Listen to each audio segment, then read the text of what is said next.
এটা তো হচ্ছে আমরা তো বাটি চেঞ্জ করতে পারবো না। অফকোর্স আপনি জানেন যে he is a match winner in terms of batting bowling দু জায়গায় সে পারফর্ম করেছে। হ্যাঁ অবশ্যই আপনারা জানেন যে মিরপুরে গত দুটো সিরিজে আমাদের দল ওডিআইতে জয় পায়নি, প্লাস হচ্ছে লাস্ট কিছুদিন আমাদের কথা হচ্ছিল ওডিআই পারফরমেন্স, অবশ্যই কনভিন্সিং উইন সবার জন্য খুব ভালো সুখবর একটা দেশের জন্য।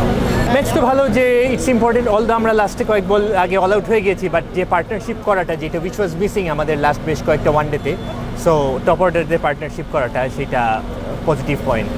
অফকোর্স আপনি জানেন যে he is a match winner in terms of batting bowling দু জায়গায় সে পারফর্ম করেছে।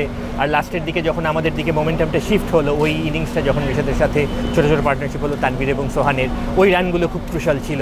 আর বোলিংয়ে তো আপনারা জানেন যে ঠিক আছে সে খুব বোলিং করেছে ভালো প্রপার ওয়েতে, কারণ উইকেটে সে সাপোর্টও পেয়েছে সোহানের থেকে, সেও ভালো কিপিং করেছে।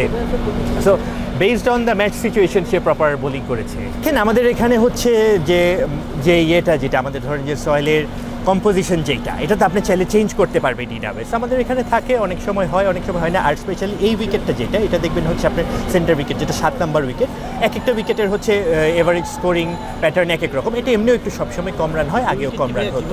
এটা তো হচ্ছে আমরা তো বাটি চেঞ্জ করতে পারবো না। দেখুন আমাদের আরও বেশ কিছু সিরিজ বাকি আছে, আপনারা জানেন যে নেক্সট ইয়ারের মধ্যে আমাদের ওডিআই সিরিজ আছে, এর মধ্যে হচ্ছে এটার পরে হচ্ছে নেক্সট ইয়ার অস্ট্রেলিয়া নিউজিল্যান্ডের সাথে হোম সিরিজ আছে, জিম্বাবুয়ের সাথে অ্যাওয়ে সিরিজ আছে, আয়ারল্যান্ডের সাথে অ্যাওয়ে, তারপরে আবার হচ্ছে ইন্ডিয়ার সাথে হোম সিরিজ আছে। সো আমাদের এখন আরও 1 বছরের মতন খেলা রয়ে গেছে, তো ওখানে আশা করি যে আমরা গ্র্যাজুয়ালি পারফর্ম করতে পারবে। এটা হয়তো শর্ট স্প্যান আমাদের রেজাল্টটা পজিটিভ হয়নি, আমাদের হয়তো পারফরমেন্স বা রেজাল্ট আমাদের পক্ষে আসেনি, but we are hopeful that সামনের দিকে। এটা তো আমরা তো চাই, সবাই তো আমরা চাই যে আমরা ডাইরেক্টলি কোয়ালিফাই করবো, আমরা ভালো পারফর্ম করবো, র্যাঙ্কিংয়ের উপর দিকে যাবো, এটা তো আমরা সবাই চাই। অঙ্কন তো ওইখানে যেটা বললাম যে পার্টনারশিপটা ইম্পর্টেন্ট ছিল, আমাদের মিডল অর্ডার কয়েকটা পার্টনারশিপ